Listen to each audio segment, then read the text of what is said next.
అమ్మా, అడగకుండానే నాకు జన్మనిచ్చావు.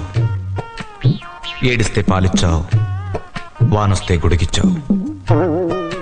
ఆడుకోవడానికి బొమ్మలిచ్చావు, వాడుకోవడానికి డబ్బులిచ్చావు. వేసుకోవడానికి బట్టలిచ్చావు, చూసుకోవడానికి అద్దమిచ్చావు. అమ్మా,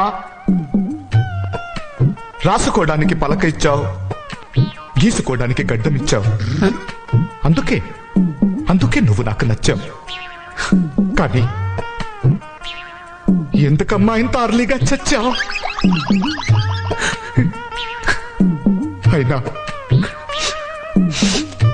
నువ్వు నాకు